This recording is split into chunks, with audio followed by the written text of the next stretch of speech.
بسم اللہ الرحمن الرحیم۔ پیارے بچوں، ہم پڑھ رہے تھے 7ویں جماعت اردو کتاب سے پرندے کی فریاد کے عنوان کے تحت ایک نظم جو علامہ محمد اقبال علیہ رحمہ نے، شاعر مشرق نے اپنے خوبصورت انداز میں، خوبصورت الفاظ کے ساتھ اور بہت ہی اچھے انداز میں بچوں کی یعنی فکر اور دماغ کے مطابق آسان الفاظ میں جو نظم انہوں نے پرندے کی فریاد کے نام سے لکھی ہے، جس میں میرے خیال سے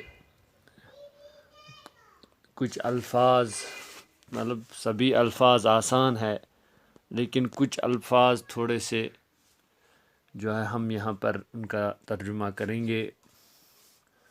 لفظ معنی میں لکھا بھی ہے قفس۔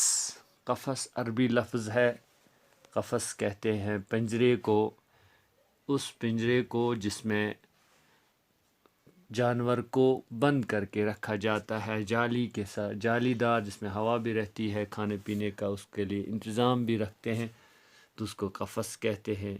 رہائی، آزادی، رہا کرنا، یہ لفظ فارسی میں استعمال ہوتا ہے، اردو میں بھی فارسی کا بڑا اثر ہے۔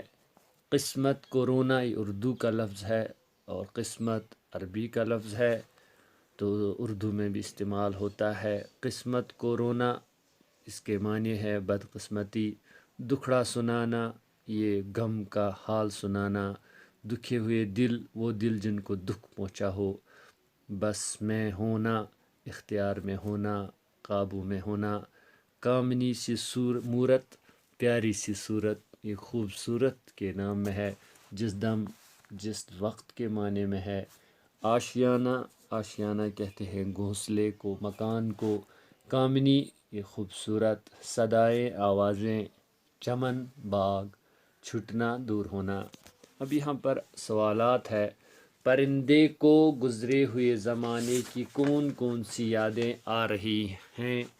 یہاں پر شروع میں ہی پرندے نے خود اپنے زبان میں کہا، آتا ہے یاد مجھ کو گزرا ہوا زمانہ۔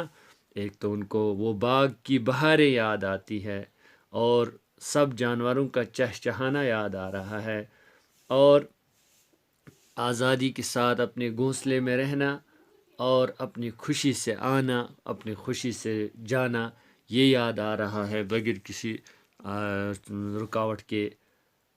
شبنم کے آنسوؤں پر کلیوں کا مسکرانا، یعنی شبنم جب کلیوں پر گرتا ہے، پھولوں پر گرتا ہے، تو اس کی جو خوبصورتی ہوتی ہے، اور یہ جانور اس کے اوپر اڑتا تھا آوازیں کے ساتھ، تو یہ ہے آباد جس کے دم سے تھا میرا آشیانہ۔ اب یہی ان پرندوں کے ذریعے سے آپ کا ان کا آشیانہ جو ہے، یہ اس کا تذکرہ یہ کر رہے ہیں کہ ان چیزوں کی مجھے یاد آ رہی ہے۔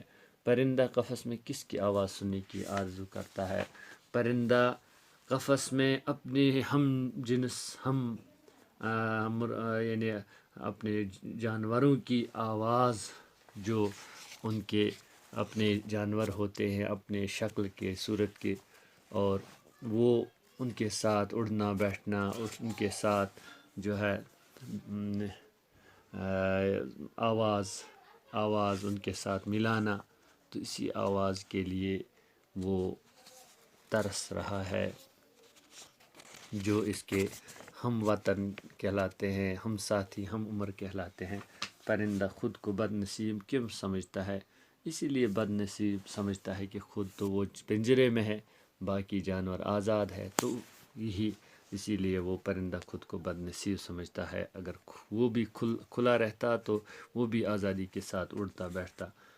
پرندے کو اپنے چمن کی کون کون سی چیزیں یاد آ رہی ہیں؟ پرندے کو اپنے چمن کی بہت ساری چیزیں یاد آ رہی ہیں، جیسے دل جب سے چمن چھٹا ہے یہ حال ہو گیا ہے، دل غم کو کھا رہا، غم کو دل کو کھا رہا ہے، تو وہ اپنے چمن میں وہی اپنی خوشی کے ساتھ رہنا، اپنی خوشی کے ساتھ اڑنا اور آرام سے رہنا۔ جو پیارے بچوں، اب یہاں پر قسمت کو رونے سے کیا مراد ہے؟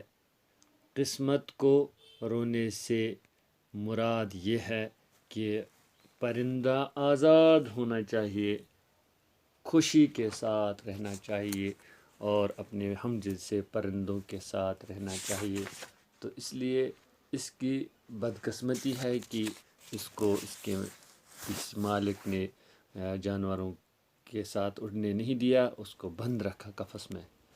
اب آتا ہے یاد مجھ کو گزرا ہوا زمانہ، اس کا جو ہے اس کے شعر وہ ہے، وہ باغ کی بہاریں، وہ سب کا چہچہانا ہے، اور پھر لگتی ہے چوٹ دل پر، آتا ہے یاد مجھ کو۔ یہاں پر جو انہوں نے یہ شعر کہا ہے، اس کا پورا دوسرا شعر ہے، شبنم کے آنسوؤں پر کلیوں کا مسکرانا، ہوتی میری رہائی اے کاش میرے بس میں۔ یہاں پر یہ اس کا دوسرا شعر ہے کہ ہوتی ہے میری جو ہے ہوتی میری رہائی اے کاش میرے بس میں۔ تو اس کا دوسرا پہلا شعر ہے، آتی نہیں صدائے اس کی میرے قفس میں، یہ ہے۔ اب یہاں پر کچھ لاسٹ میں انہوں نے دیا ہے الفاظ۔ پیارے بچوں، اس نظم کو یاد بھی کریں آپ۔ تو توضیحات میں یہاں پر کچھ باتیں ہیں جو میں آپ کے سامنے کہنا چاہ رہا ہوں۔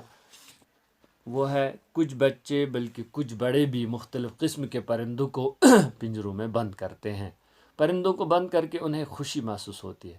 وہ اس بات کا خیال نہیں کرتے کہ ان پرندوں پر کیا گزرتی ہے۔ پرندے آزادی کی خاطر پنجروں میں پھڑکتے رہتے ہیں۔ پرندے وہ آزادی کو ترستے رہتے ہیں۔ پرندے کی فریاد کا مطالعہ کرنے کے بعد معلوم ہوا کہ پنجروں میں بند پرندے کس طرح اپنے گھروں کے لیے ترستے ہیں۔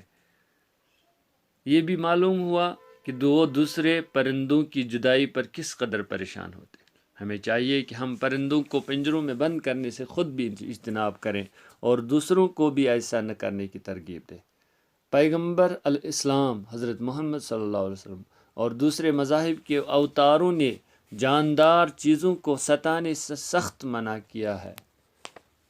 تو یہ ہماری اسلامی تعلیم بھی ہے، غیروں کی تعلیم بھی ہے کہ جو جانور ہمیں نقصان نہیں کرتا ہے، جو جانور درندے کے اس میں حکم میں نہیں آتا ہے، اس کو نقصان، اس کو مارنا، اس کو پیٹنا، اس کو یعنی تکلیف پہنچانا یا بند رکھنا بہت ہی گناہ ہے، اور درندے کو ہم پنجرے میں رکھ سکتے ہیں۔ یہ تھا ایک سبق۔